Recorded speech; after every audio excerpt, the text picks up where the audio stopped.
Hello guys, क्या आपके kitchen में इस तरह के कंटेनर हैं तो आप लोग वीडियो में बने रहना।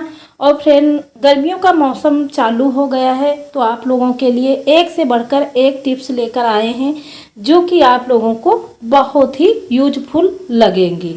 Sorry, it's DJ. Hello guys, Radhe Radhe, जय श्री कृष्णा। कैसे हो आप सब लोग? आई होप आप सब अच्छे होंगे, अच्छे रहे, खुश रहे। यही करण कंचन ब्लॉग की तरफ से आप लोगों को दुआ है फ्रेंड। और हंसते मुस्कुराते यूं ही आप लोग करण कंचन का सपोर्ट करते रहिए।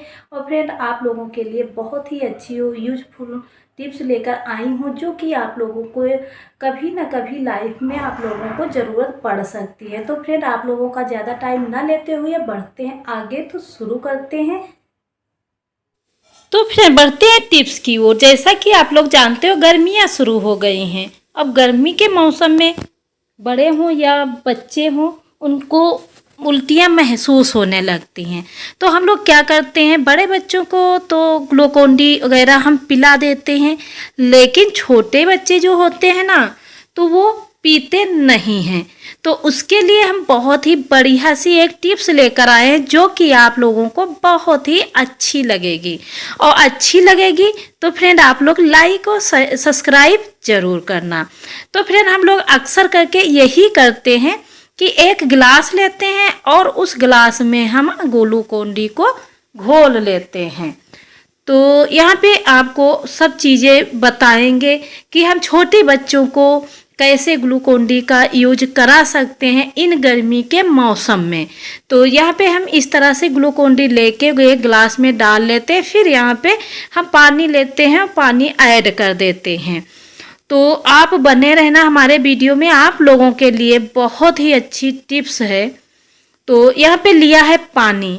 अब इसी तरह से तो आप लोग करते हो, लेकिन आपके घर के जो बच्चे हैं वो नहीं पीते हैं। तो आप लोगों के लिए बहुत ही अच्छी टिप्स होने वाली है फ्रेंड, आप लोग बने रहना। अब इस तरह से हम घोल लेते हैं। उसके बाद में हमारे घर में जो छोटे बच्चे होते हैं ना, तो अक्सर करके वो नहीं पीते हैं। और आप जानते हो, गर्मियों के मौसम में खाना कम खाएं, ग्लूकोन-डी का यूज ज़्यादा मात्रा में करें, क्योंकि इससे हम हर बीमारियों से भी बचेंगे। और हमारे घर के छोटे बच्चे जो हैं गिलास में नहीं पीते हैं। तो उसके लिए आज हम क्या करने वाले हैं, तो हमारे बच्चों की ये छोटी सी जो बोतल होती है ना, बच्चों को बहुत ज़्यादा प्यारी होती है कि बच्चे इसमें पानी पीना बहुत पसंद करते हैं। या बच्चे स्कूल जाते हैं तो वहाँ पे हम लोग क्या करें, पानी देने के बजाय हम इस तरह से मतलब ग्लूकोन-डी को घोल के और इस तरह से बोतल में भर के बच्चों को दे दें। तो बच्चे पिएंगे तो ज़रूर ही, क्योंकि पानी पाएंगे नहीं तो ग्लूकोन-डी ज़रूर पिएंगे। तो इस तरह से जो पढ़ाई बच्चे करते हैं, मतलब जो स्कूल को जाते हैं, तो उन बच्चों को दे दें। या बच्चे घर पर भी रहते हैं तो अपने बोतल में पीना पसंद करते हैं, तब भी छोटे बच्चों को इस तरह से बोतल में आप ग्लूकोन-डी बना के आप फ्रिज में लगा सकते हैं और अपने बच्चों को दे सकते हैं। आई होप ये छोटी सी टिप्स आप लोगों को ज़रा सी भी हेल्पफुल लगेगी, तो आप लोग ज़रूर ट्राई करना। और नए होंगे प्लीज़ सब्सक्राइब कर लेना। लाइक में एक पैसा नहीं जाता, लाइक ज़रूर करना। फिर दोस्तों, देखते हैं अगली टिप। जैसे कि प्याज काटना बहुत ही झंझट का काम होता है, लेकिन आज बताएंगे कि बहुत ही आसानी से आप प्याज को कट कर सकते हो, क्योंकि प्याज अक्सर करके आँखों में लगने लगता है। तो पहले इस तरह से प्याज को हम मतलब इसका छिलके को इस तरह से उतार लेना है।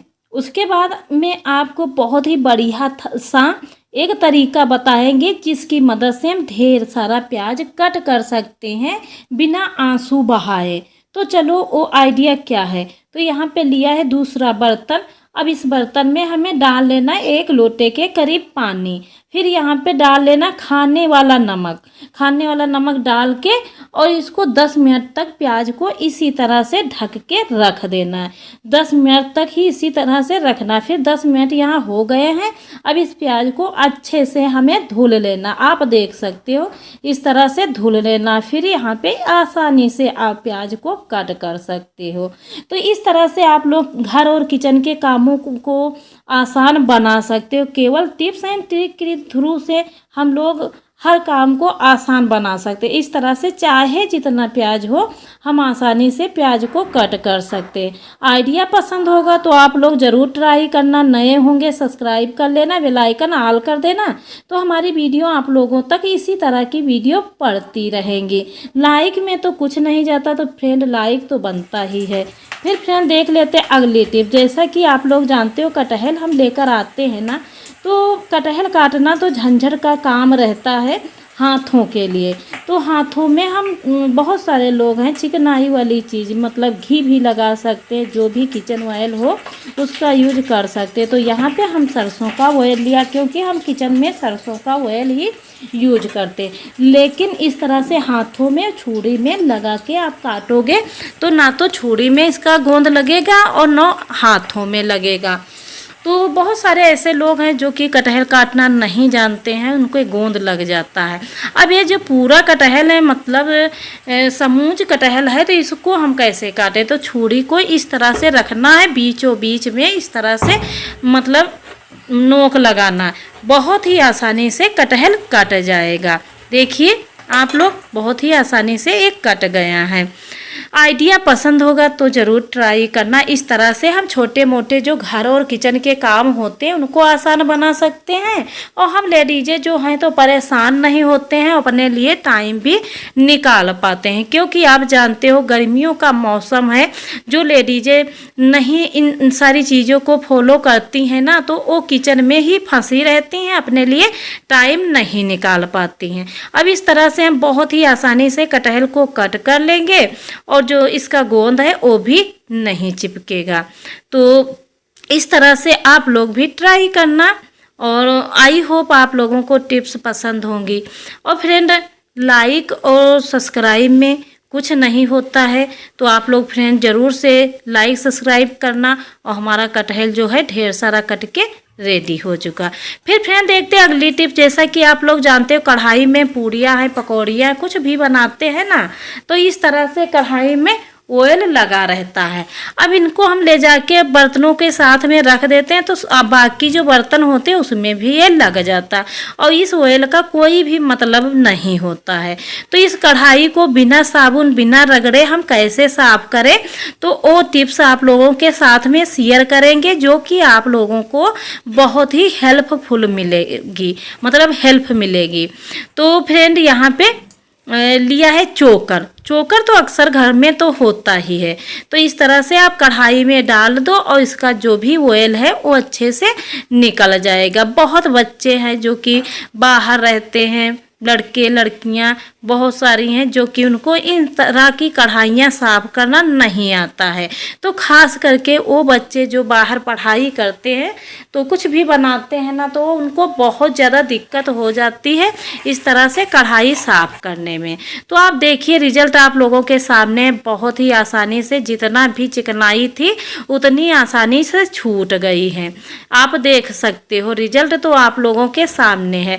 अक्सर करके बच्चे नहीं जानते हैं तो बच्चे एक ही काम में फंसे रहते। तो इस तरह से जो भी बच्चे बाहर रहते हैं आप अपने कढ़ाई की चिकनाई बहुत ही आसानी से साफ कर सकते हो। जो चोकर है उसको आप बाहर कोई जानवर वगैरह को आप खिला सकते हो। चिकनाई आप देख सकते हो बहुत ही आसानी से साफ हो चुकी। अब यहाँ पे साबुन से आप इस कढ़ाई को साफ कर सकते हो। इस तरह से हम अपने कामों को आसान बना सकते हैं। तो आई होप आप लोगों को एक छोटी सी टिप्स पसंद होगी, तो ट्राई करना फ्रेंड। और नए होंगे तो सब्सक्राइब कर लेना और लाइक करना, और कमेंट में ये भी बताना आप लोग किस कोने से हमारी वीडियो देख रहे हो, तो आप लोगों को थैंक्स बोल सके। तो प्लीज़ आप लोग प्यारे प्यारे कमेंट ज़रूर करना। इस तरह से हम हर काम को आसान बना सकते। फिर देखते हैं अगली टिप। जैसा कि आप लोग जानते हो अक्सर करके बहुत सारे लोगों के साथ में ऐसी समस्या होती है कि वो घी रख देते इस तरह के कंटेनर में, लेकिन उनका जो घी होता है ना बदबू करने लगता है। तो क्या करते हैं, उस घी को फेंकना पड़ता है। तो चलो आपसे बताते हैं हम घी किस तरह से रखें तो ये घी हमारा जो है तो ना बदबू करे। तो चलो आइडिया आप लोगों के साथ में शेयर करते। बहुत लोग हैं, लेडीजें हैं, मतलब घी ऐसे रख देती हैं तो उसे बैड स्मेल आती रहती है, बहुत परेशान हो जाते हैं। तो हम जब घी को रखते हैं ना तो नया घी जब रखना होता है तो हम लोग क्या करते हैं, इस बर्तन को नहीं साफ़ करते हैं, और साफ़ भी करते हैं तो उसको ऐसे ही पानी में साफ़ कर देते हैं, तो हमारा जो घी है ना तो वो बदबू करने लगता है, तो हमें इस तरह से फेंकना पड़ता है। तो यहाँ पे इतना सारा पानी लिया है। अब इस पानी में हमें एक दो चीज़ मिलानी है, जिसकी मदद से हम चाहे जितनी लंबे समय तक अपने घी को रख सकते हैं। तो यहाँ पे लिया है बेकिंग सोडा, आप देख सकते हो जो सोडा खाने में यूज होता है ना उसी को लेना है। तो इस तरह से पानी में ऐड कर देना। अब इस पानी को लेके गरम कर लेना। अब यहाँ पे ये पानी जो है अच्छे से गरम हो चुका। अब इसमें एक और चीज़ डालनी है जो कि बहुत बढ़िया रहती है बर्तन साफ करने में। तो यहाँ पे लिया है लेमन, आधा टुकड़ा लेमन लेना है, आप देख सकते हो आधा टुकड़ा यहाँ पे लेमन ले लिया है और अच्छे से इसमें निचोड़ देना है। आप चाहो तो पानी के साथ में ही डाल सकते हो। फिर इसको अच्छे से हिला देना है, जो कि रस जो है तो इस पानी में अच्छे से ऐड हो जाए। तो यहाँ पे आप देख सकते हो इस तरह से। फिर यहाँ पे लेना है मतलब वॉशिंग पाउडर, जो आप कपड़े धुलते हैं ना वही वॉशिंग पाउडर लेना है, और वॉशिंग पाउडर को भी इसी तरह से घोल देना है। इस तरह से हम किचन मतलब घी के जो बर्तन होते हैं ना उनको अच्छे से साफ़ सुथरा कर सकते हो। घी जो हम सालों साल रखा रहेगा, लेकिन घी में हमारे बैड स्मेल कभी भी नहीं आएगी। चाहे जिस बर्तन में आप रखें, बर्तन जो घी के हैं उनको अच्छे से आप साफ़ सुथरा कर ले। अब 10 मिनट के लिए इसको इसी तरह से छोड़ दिया। अब यहाँ पे 10 मिनट हो चुकी हैं। अब इस बर्तन को निकाल लेना, थोड़ा गर्म है, आप इस तरह से करेंगे तो थोड़ा ठंडा हो जाए इसका पानी, तब आप धुलिए। तो यहाँ पे थोड़ा गर्म है। अब उसी नींबू से हम इसको रगड़ रगड़ के साफ़ करेंगे।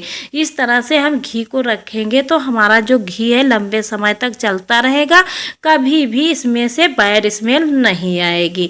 बहुत सारे ऐसे लोग हैं जो कि घी ख़त्म हो जाता है और उस बर्तन को साफ़ नहीं करते, फिर दोबारा घी रख देते हैं। इससे सारा का सारा घी बैड स्मेल मतलब आने लगती है, खाने में कोई पसंद नहीं करता, वो घी हमें फेंकना ही पड़ता है। फिर यहाँ पे हमारा बर्तन जो है ये साफ़ सुथरा हो चुका है, कंटेनर हमारा। अब इस तरह से चम्मच लगा के और हम फिर से घी रख सकते हैं। लेकिन अब घी को कैसे रखेंगे जो कि घी बदबू ना आए, तो यहाँ पे आप देख सकते हो यहाँ पे लिया है कॉटन कपड़ा, कोई भी किचन का कपड़ा हो, इस तरह से लेके इस बर्तन को अच्छे से साफ करना है, जो कि इसमें पानी एक भी बूंद ना लगा हो। तो यहाँ पे अच्छे से बर्तन साफ हो गया है। अब यहाँ पे हमें लेना है घी। जैसे कि हम लोग किचन में इसी तरह से घी रखते हैं कि थोड़ा हमारा घी खाने के लिए छोटे से बर्तन में रखते हैं, और जो हमारा ज़्यादा घी है वो बड़े बर्तन में अलग रखते हैं, क्योंकि पूजा में भी हमें लगाना पड़ता है। तो थोड़ा घी हम अलग अच्छे से रख देते हैं। तो यहाँ पे इतना सारा घी निकाल लिया है। अब इस घी में मतलब बैड स्मेल ना आए, तो उसके लिए एक और टिप्स आप लोगों के लिए लेकर आए हैं, जो कि इसमें बैड स्मेल बिल्कुल नहीं आएगी। तो यहाँ पे लेना है लौंग। जब घी आप रखें तो इस तरह से लौंग को डाल दें। इससे घी में कभी भी 10 साल तक घी वैसे का वैसा रखा रहेगा और घी में कभी भी बैड स्मेल नहीं आएगी। आई होप आप लोगों को